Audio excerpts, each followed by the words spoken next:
आज 26 जनवरी गणतंत्र दिवस के उपलक्ष्य में जो है जिले के पालक मंत्री इंद्रनील नाइक जो है आज मुख्यालय में जो है उन्होंने ध्वजारोहण किया और जनता को शुभेच्छा दी है और जनता को किस प्रकार का उन्होंने आह्वान किया, क्या क्या कहा, दिखाने का प्रयास करूंगा। और आप देख रहे हैं न्यूज प्रभात मीडिया और मैं हूं आपके साथ महेंद्र लारे।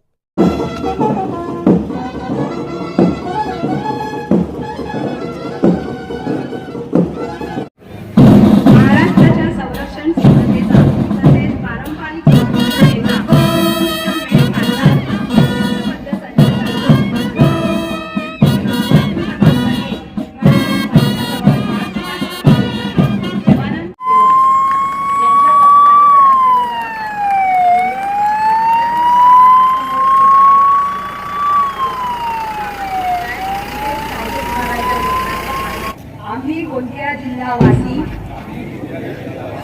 अशी प्रतिज्ञा करतो की आम्ही मुलीचे लग्न 18 वर्षाच्या आत आणि मुलाचे लग्न 21 वर्षाच्या आत करणार नाही।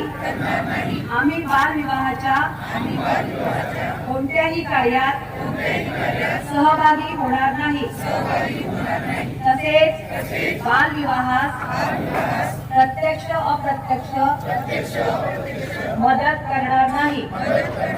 बालविवाहाने मुला मुलींच्या शैक्षणिक, सामाजिक, मानसिक तसेच शारीरिक आयुष्यावर दुष्परिणाम होतात, याची आम्हाला जाणीव आहे।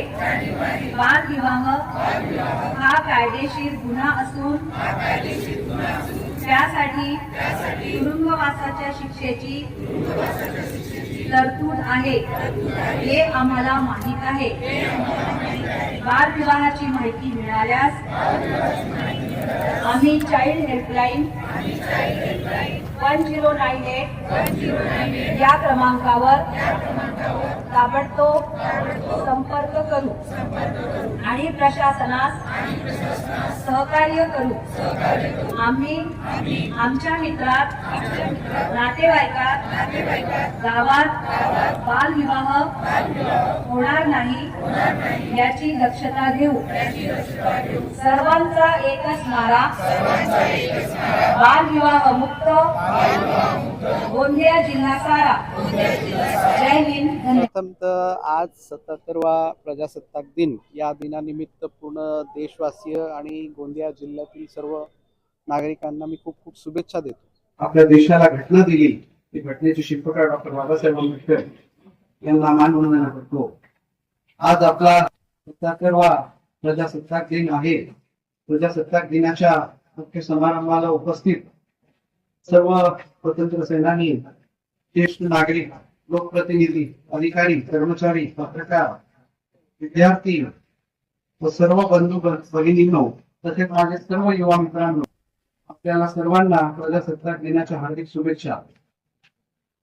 समृद्ध भारत, विकसित भारताचे उद्दिष्ट सन्माननीय प्रधानमंत्री माननीय नरेंद्र मोदी यांनी ठरवलेले आहे। महाराष्ट्र सरकार हे उद्दिष्ट पूर्ण करण्यासाठी माननीय मुख्यमंत्री देवेंद्रजी फडणवीस साहेब, उपमुख्यमंत्री सन्माननीय एकनाथजी शिंदे साहेब, उपमुख्यमंत्री सन्माननीय अजितदादा पवार यांच्या नेतृत्वात प्रयत्नशील आहे। पंतप्रधान यांच्या संकल्पना पूर्ण करण्यासाठी महाराष्ट्र योगदान देत आहे। त्यात गोंदिया जिल्ह्याचाही खारीचा वाटा राहील अशी गोंदिया जिल्हावासी यांच्या वतीने मी ग्वाही देतो।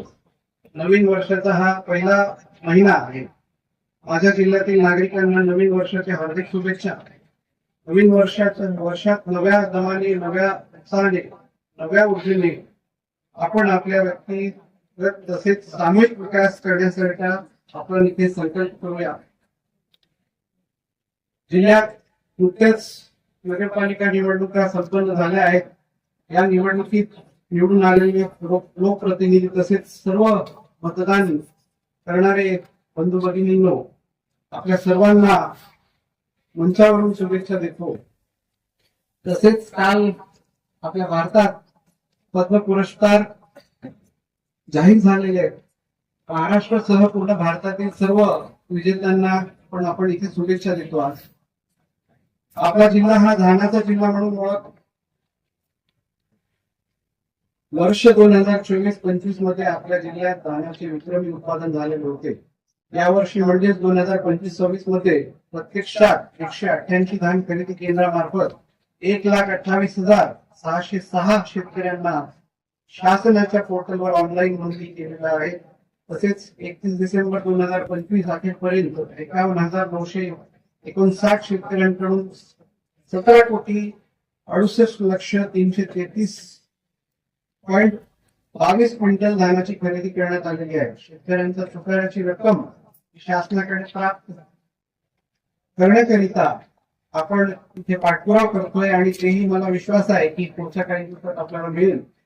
सरकार शेतकऱ्याच्या पाठीशी उभा आहे आणि नेहमीच राहील. यासाठी राज्यातील अल्प व अत्यल्प उदाहरक शेतकऱ्यांचं उत्पन्न वाढवण्यासाठी पंतप्रधान किसान सन्मान निधी योजना सुरू केली असून या योजनेअंतर्गत शेतकऱ्यांना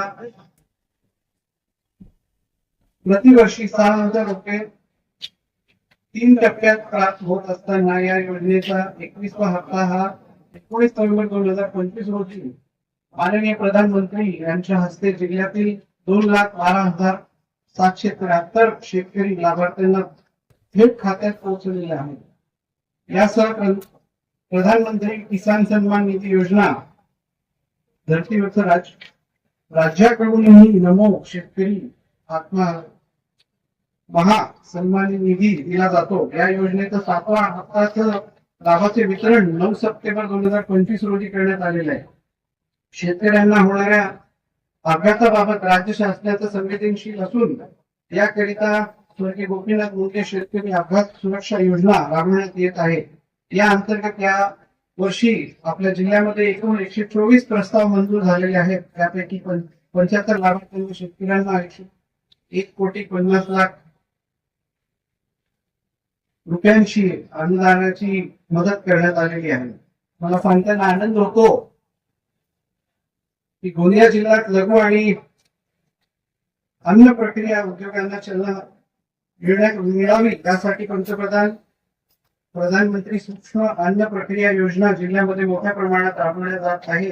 या योजनेअंतर्गत 683 अन्न प्रक्रिया उद्योगांना कर्ज मंजूर करण्यात आलेलं आहे. येत्या काळात कार्यान्वित उद्योग आपल्याला दिसतील. तसेच गोंदिया जिल्हा हा वन समृद्ध आणि गोंदिया जिल्ह्यामध्ये वन विभागामार्फत एकूण 12 वन परिक्षेत्र आहेत. वनामधून तेंदूपानाचे संकलन मोठ्या प्रमाणात केले जात असून या निमित्ताने रोजगार प्राप्त होतो. जिल्ह्यात जंगलाचे प्रमाण मोठे असून यामुळे वन्यजीव व मानव संघर्ष अधूनमधून होत असताना आपल्याला दिसते.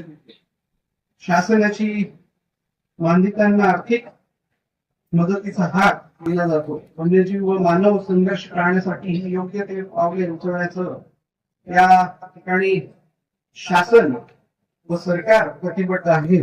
राष्ट्रीय ग्रामीण रोजगार हमी योजने ही एक महत्वाची योजना असून या अंतर्गत 100 दिवसांचे रोजगार उपलब्ध करून दिले जाते. वर्ष 2025-26 या आर्थिक वर्षात गोंदिया जिल्ह्यासाठी यांच्या मार्गदर्शनाखाली आमचे नियोजन करण्यात आलेले आहे. यासाठी 68,70,00,000 मनुष्य दिवस उद्दिष्ट साध्य केलेलं आहे.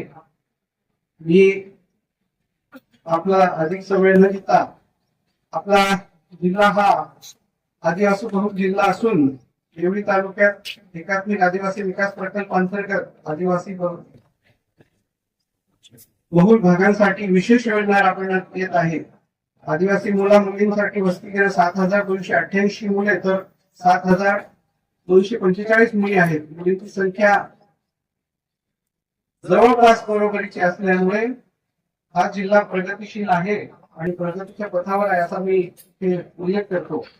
येत्या 30 तारखेपासून आदिवासींचे दैवत असलेले कचारगडची महत्वाची यात्रा गोंदिया जिल्ह्यात सुरू होत असून यासाठी सर्व आदिवासी बांधवांचे तसेच गोंदिया जिल्ह्यातील नागरिकांचे मी शुभेच्छा देतो. ही यात्रा चांगली व्हावी. पारिकोपार लिंगोचा आशीर्वाद आपल्या जिल्ह्यावर सदैव राहावं. इतर राज्यातील आदिवासी भाविक या ठिकाणी दर्शनाला येत असताना त्यांच्या अडचण होणार नाही याची दक्षता शासन प्रशासक जिल्हा स्तरावर आणि जिल्ह्यातील सर्व नागरिकांनी घ्यावं अशी मी विनंती करतो.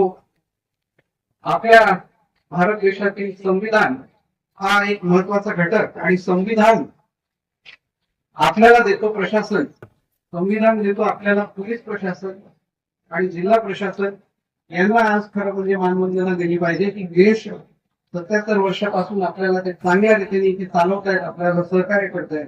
आज आपण प्रजासत्ताक दिन साजरा करताना आपल्या कर्तव्याचे सदैव पालन करण्याचा संकल्प करूया. आपले राज्य विकासाच्या उद्दिष्टाने देशात अव्वल व गोंदिया जिल्हा राज्यात प्रथम राहील यासाठी कटिबद्ध राहूया आणि आपण सर्व असं एक ध्यान घेऊया. जय हिंद, जय महाराष्ट्र. धन्यवाद. अब आपकी समस्या तूफान की तरह सरकार तक. न्यूज प्रभात मीडिया.